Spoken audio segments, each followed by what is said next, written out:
السلام عليكم ورحمة الله وبركاته. تصحيح الخطأ صح، وتخطيء الصح خطأ. بمعنى كلمتين مهمين جدا لأي عطار. بمعنى إن أنت كعطار عاوزك يكون ليك كاريزما وليك وضعك، وإن أنت يكون واثق ومتأكد من المنتج بتاعك. بمعنى تاني، أنا مثلا دخل عليا زبونة، الزبونة ديت قالت لي لو سمحت البهار بتاعك بيسمر الأكل. انا كعطار عارف ان البهار بتاعي ده ما بسمرش الاكل، ولكن استخدام البهار بشكل خاطئ هو اللي بيؤدي للنتيجه السلبيه مع العميل اللي بيجيلي.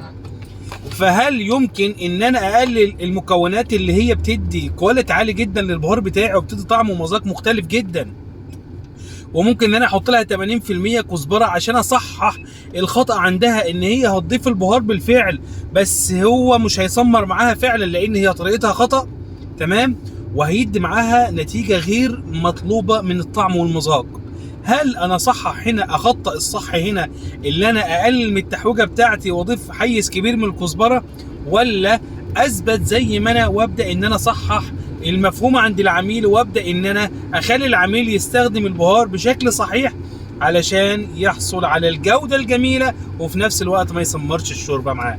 طيب ايهما صح؟ انا من وجهه نظري لا، ان انا افضل على المنتج بتاعي حتى لو العميل استخدمه خطا مره واثنين وثلاثه وما جاليش تاني، اهون عليا ان انا اخطأ الصح، يعني اعمل الصح ده اخليه خطأ وابوظه واعدل في جودة وكواليتي انا ثابت عليها عشان المشكلة عند العميل.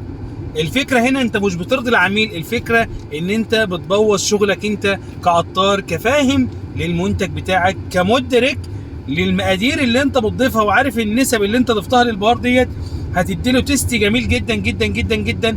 وخليك مقتنع بحاجه مهمه جدا يا حبيبي، انت عمرك ما هترضي جميع العملاء. جالي واحد محترم امبارح، تمام، هو المفترض ان هو زبوني، راح جاب مغريات من عند سين من الناس.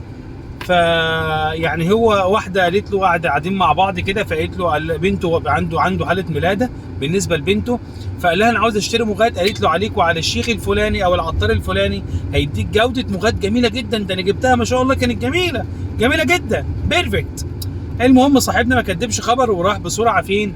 راح بسرعه على العطار الفلاني، جاب نفس ما هي قالت وبعت الحاجات ليها تعملها له. المهم اخذ بمشوره ديت، وبمشوره ديت الجوده كانت رديئه جدا سيئه. جالي والله العظيم هذا حصل، فضل مستنيه يجي ساعه في المحل لما انا جيت المحل، فقال لي الحقني يا ابو مالك انا اللي حصل معايا 1 2 3. يعني ولا تبخسوا الناس اشياءهم برضو. انا قلت له ممكن او ربما كان الاستخدام عندك خاطئ، العطار ربما اداك حاجه كويسه ولكن طريقه التنفيذ وطريقه الاليه وطريقه الاستخدام وطريقه التحضير كانت خطا جدا جدا جدا جدا. قال لي لا ده اداني كذا وكذا وكذا وكان خطا. قلت له ما علينا، انا ما شفتش بعيني فما ينفعش احكم، ولكن تعالى هجيب لك انا مغاد انا من عندي، تحويجه كويسه، حاجه شغل ايدينا، حاجه محترمه، ولكن اليه التحضير 1 2 3. قال لي هم هناك فاهمين؟ قلت له لا انا مسؤول ومش هحاسبك عليها غير بعد الاستخدام. قال لي ما يهمنيش الفلوس، والراجل يعني مبسوط نحسبه على خير.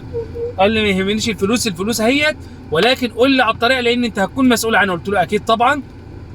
هتستخدم المغاد في التحضير هتعمل 1 2 3 4 5، ولو في اي مشكله انا ملزم انا ومسؤول عنها، وجيب لي المغاد بتاعتي تاني.